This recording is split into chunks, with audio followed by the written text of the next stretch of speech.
I've got a 1998 Polaris Sportsman's 500. Just picked it up a couple weeks ago, and it kind of bogged down a little bit. It felt like it had a mist to it. The guy said it probably just needed a fuel pump or carb rebuild. I didn't know much about it, so I'll tell you kind of what I've done to it.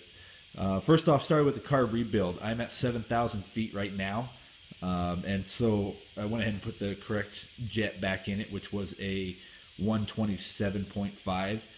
Which brings it back up to the correct altitude. I've also got different weights for the clutch I need to put in still. For starters, the fuel pump actually is bad, but it's not an actual pump. What it does is it uses vacuum off the carburetor, opens up a diaphragm, and allows the fuel to flow through, and that way it just prevents it from over flooding. So realistically, the fuel pump's not going to cause any problems here. So I did the car rebuild, fuel pump's there. He did have water in the crankcase, which is down over here on the actual pull start. And he actually only was able to use the pull starter because what happened was the starter drive gear was rusted up. The reason is there's water inside there. When the water gets in there, it rusts out different stuff. It actually shorted out the stator behind the flywheel. I ended up having to replace the stator, the flywheel, the starter drive, put all that back together after it was dried and cleaned out. Also replaced the regulator, which is on the front, on the other side, underneath the, right by the front tire and the front radiator area. Went through, did all that, put a new battery in it, got it running pretty decent. It still had a little bit of a mist to it at idle. When you accelerate about quarter throttle, it would start to sputter and backfire. However, I could still rev it all the way up, and I could still drive it. I had it going 35 miles an hour down dirt roads, so it still performed.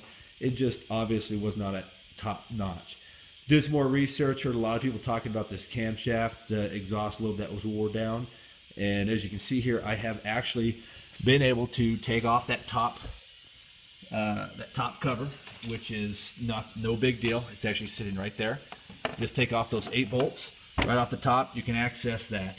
You take off 4 additional bolts that hold the rocker arm and the rocker cover, and you can see there right here. Here is what it looks like from a top view, just like this. And then this is the exhaust. These are the 2 intakes. Now if you look at the exhaust one, this is the first sign. Got a lot of wear right here on this one. You can really see the wear on that compared to some of these other intake ones. You can really see how shiny those are, and you can really see the wear on that one. Now if we go over here and take a look at the cam itself. So that middle one right there is going to be the cam. I'm going to crank it over for a minute, and you can see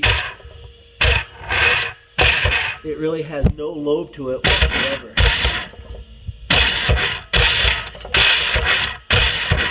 So, yes, in fact, it is ground down.